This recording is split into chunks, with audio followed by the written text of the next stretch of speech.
But I'm joined now by Professor Karol, a leading cancer specialist, and Dr. Jacky Davis, a consultant radiologist and a council member of the British Medical Association, who's here in a personal capacity. Well, if this goes through, it would be doctors that really have to implement this, and it's a massive moral decision apart from anything else. Jacky, you are engaged as a doctor in delivering what is life-saving treatment, and yet you support this. Why? Because some people cannot be helped in the terminal stages of disease and suffer very badly and want the choice to die. And we know that because people go to Switzerland to Dignitas, only the people who can afford to, obviously. I've seen members of my own family, including my brother, whose case was used by Dignity in Dying, when they were talking to the House of Lords about this, who were afraid of death. Fear of death can be allayed by the option of assisted dying. If people know that it's there, the vast majority of them won't use it. But we cannot stop all suffering. We can't stop all physical suffering, and we can't certainly stop all mental suffering that people go through facing a bad death. You heard Margaret in the film completely clear-headed, saying that she wants the information, she may not use it, but she wants it. She feels it's her human right to make that decision about whether to live or die.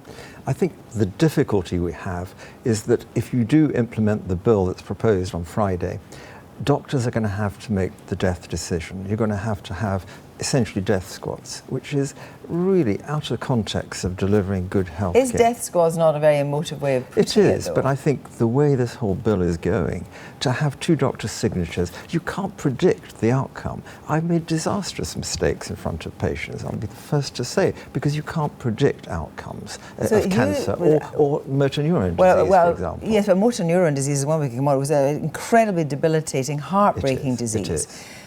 On the question of cancer, that's absolutely, a right. When would a doctor ever be able to pinpoint the moment that somebody would, simply succumb to cancer in the end?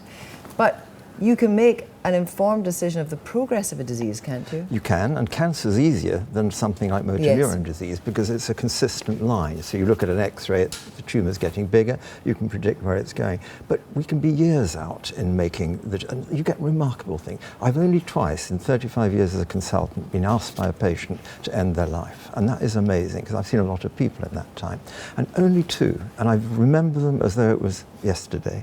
And in one case, I actually helped them end their life. And in one case, you helped them end your life? By giving high doses of opiates, of drugs to kill their pain. And now, wait a minute, is this the double effect you're talking about? That actually what you do is you administer pain relief, but you escalate it knowing that what you will do is cause their death. It's risky, and it may cause their death. And you knew that? Exactly. Did you actually actively know you were doing that? No, you don't know.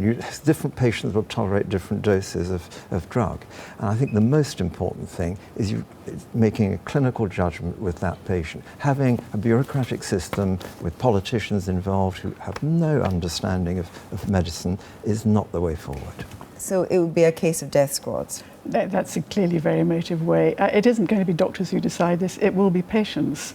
Two doctors, I understand, have to make the decision whether or not to prescribe the lethal medicine that would be needed. So in a sense, doctors do have to make the decision, don't they? They will be asked to prognosticate about whether the patient is within that 6 months delivery. But it is the patient who requests this. It is the patient who takes the dose. This isn't euthanasia where the doctor administers it. This is the patient who asks it. And there are many safeguards within this bill. But don't you find that what the doctor might not necessarily know is another vulnerability in a patient? Perhaps she knows or he knows that her family has got pressing financial problems, perhaps pressing health problems of their own that require money to deal with them. And then there will be this invisible, as it were, pressure on the patient to, as it were, do the right thing for the family, as they would see it.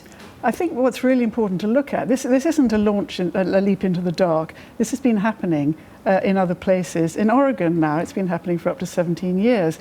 The Oregon Hospice Association, at the beginning, opposed the Dignity in Dying bill in Oregon because they were afraid of exactly these things. And of course, these fears are quite understandable.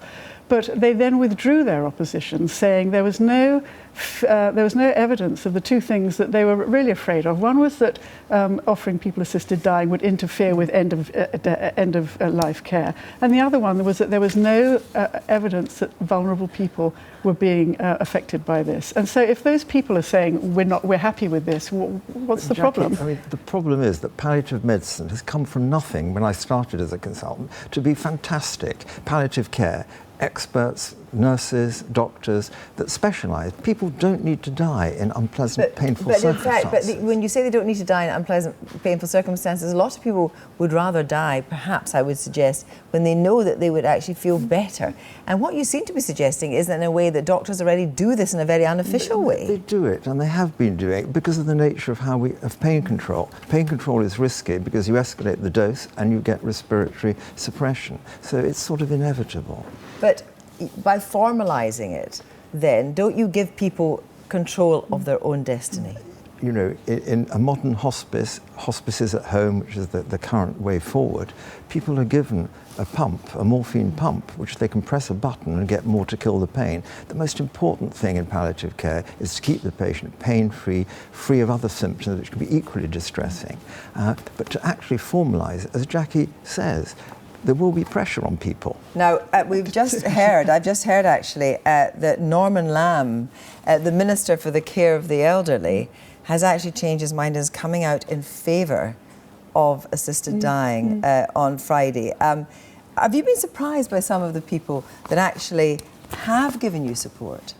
I think people are really looking at what's on offer as opposed to a lot of arguments that are based on what isn't on offer. What's on offer under Lord Falconer is very prescriptive, facing terminal illness, 2 doctors involved, the patient has to want this, there's a cooling off period, it's not about disabled people or vulnerable people, it's very specific, and it has worked for 17 years in Oregon.